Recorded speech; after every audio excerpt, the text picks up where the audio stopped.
Hello दोस्तों, स्वागत है आपका हमारे YouTube चैनल सबसे अनोखा सेंटर में। हम लोग प्रश्नावली 7.2 पढ़ रहे थे और इस वीडियो में हम इस प्रश्नावली का चौथा सवाल लगाने जा रहे हैं। तो देखिएगा, पहले सवाल को पढ़ लेते हैं।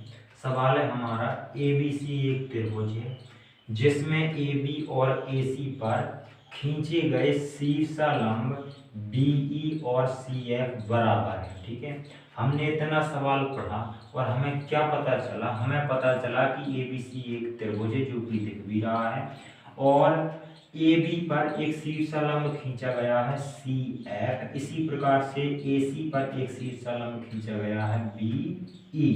तो और ये शीर्षालंब हमें कैसे बताए गए हैं? CF और BE बराबर बताए गए हैं। ये देखिएगा, जो शीर्षालंब BE और CF बराबर हैं। ठीक है, और आगे सवाल क्या बोल रहा है? आगे सवाल बोल रहा है कि दर्शाइए कि नंबर 1 में त्रिभुज ABE सर्वांगसम त्रिभुज ACF। ठीक है, नंबर 1 में दो त्रिभुजों को सर्वांगसम बताने के लिए कह रहा है, सिद्ध करवाने के लिए कह रहा है। ठीक है, और दूसरी वाले में हमसे कह रहा है कि AB बराबर AC। जब हम AB बराबर AC सिद्ध कर देंगे तो जो हमारा त्रिभुज ABC है वो समद्विबाहु त्रिभुज हो जाएगा। ठीक है, तो हमें दो पॉइंटों को सिद्ध करना है। तो पहले हमें जो कुछ सवाल में दे रखा है उसे हम यहाँ पर लिख लेते हैं, हेडिंग डालते हैं दिया। तो हमें यहाँ से क्या मिला? हमें यहाँ से एक चीज मिल रही है कि जो ये शीर्षालंब BE और CF है ये बराबर है। ठीक है, ये वाले शीर्षालंब BE और CF, तो हम लिख देंगे BE बराबर CF, BE बराबर CF। तो ये क्या है? ये शीर्षालंब है, हम यहाँ पर लिख भी देंगे शीर्षालंब है। ठीक है, क्योंकि ये शीर्षालंब है इसलिए ये वाला जो है BEA AC भुजा का शीर्षालंब है, यानी कि 90 अंश पे होगा। ठीक है, क्योंकि लंब तो 90 अंश पे होता है। इसी प्रकार से इस AB भुजा पर ये एक शीर्षालंब CF है तो ये भी 90 अंश पे होगा, इसलिए हमने 90-90 लिख दिया। अब देखिएगा, हमें जो सिद्ध करना है उसे भी लिख लेते हैं। तो हम हेडिंग डालते हैं सिद्ध करना। सिद्ध करना, हमें दो पॉइंटों को सिद्ध करना है, दोनों पॉइंटों को लिख लेते हैं। पहला पॉइंट है त्रिभुज ABC ABE सर्वांगसम त्रिभुज ACF, ये सिद्ध करना है। दूसरे पॉइंट में हमें AB बराबर AC और अर्थात त्रिभुज ABC समद्विबाहु त्रिभुज है। दूसरे पॉइंट में हमें सिद्ध करना है, यानी कि दूसरे पॉइंट में हमें AB बराबर AC सिद्ध करना है। जब AB बराबर AC हो जाएगा तो हमारा त्रिभुज ABC जो ये है ये समद्विबाहु हो जाएगा, क्योंकि समद्विबाहु त्रिभुज में दो भुजाएं बराबर होती हैं। ये दो भुजाएं जैसे ही हम बराबर सिद्ध करेंगे ABC त्रिभुज समद्विबाहु हो जाएगा। तो चलिएगा देखिएगा, अब हम सिद्ध करते हैं, हेडिंग डालते हैं उत्पत्ति। तो यहाँ पर देखिएगा, नंबर 1 में हमें ABE और ACF को सिद्ध करना है। उतार लेते हैं, हम नंबर 1 में नोट कर लेते हैं, नंबर 1 को सिद्ध कर रहे हैं क्योंकि AC है। अब ABE और ACF त्रिभुज इनमें ढूंढते हैं, इस आकृति में कहाँ है?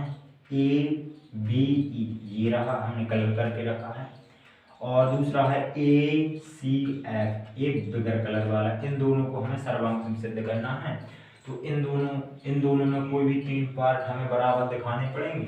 तो चलिएगा शुरू करते हैं। फिर पहले हम त्रिभुजों के नाम डाल लेंगे, त्रिभुज ABE और त्रिभुज ACF में। इनमें हम अब बराबर चीजें ढूंढेंगे। क्या हमें बराबर मिल रहा है? हमें इस कलर वाले त्रिभुज का जो ये E कोण है ये 90 अंश का है, और इस वाले त्रिभुज का ये F कोण 90 अंश का है। यानी हमें एक चीज मिली, जो कोण E है बराबर है कोण F के, क्योंकि ये दोनों क्या है? समकोण है।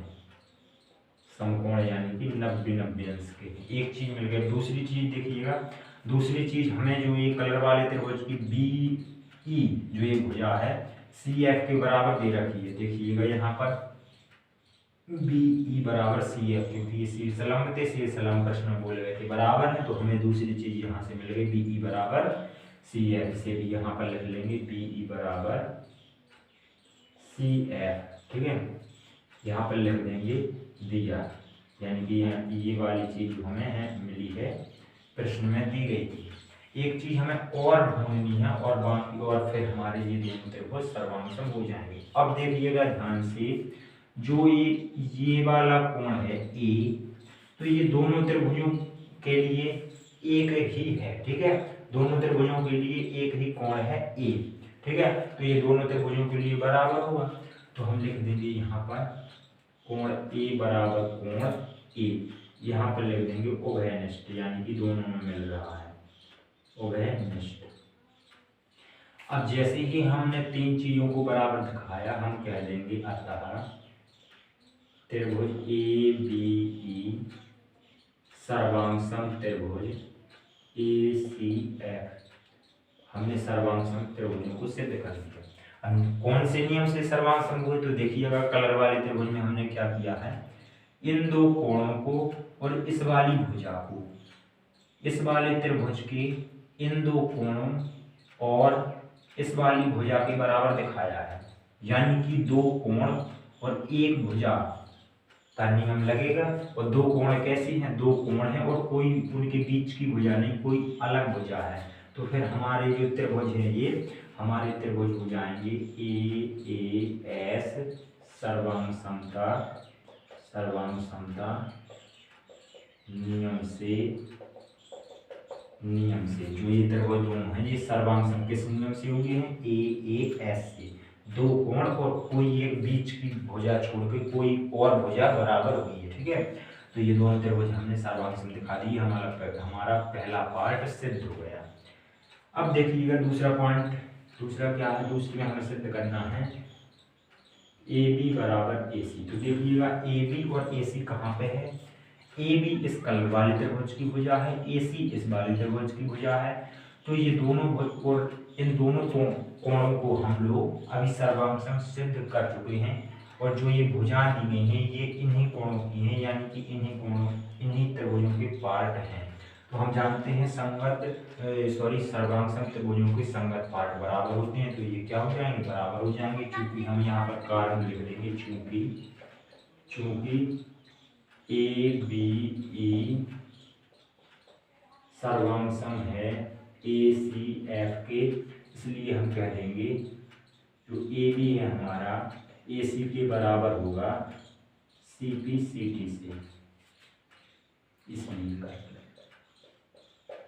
और ये हमारा दूसरा पॉइंट भी सिद्ध हो जाता है, इति सिद्धम। और ये यहाँ पर पहला पॉइंट सिद्ध हुआ था, तो यहाँ पर भी लिख देंगे इति सिद्धम। ये दोनों पॉइंट इस प्रकार से कंप्लीट हो जाता है और हमारा सवाल भी कंप्लीट हो जाता है। चलिए मिलते हैं अब अगले वीडियो में नए प्रश्न के साथ। धन्यवाद।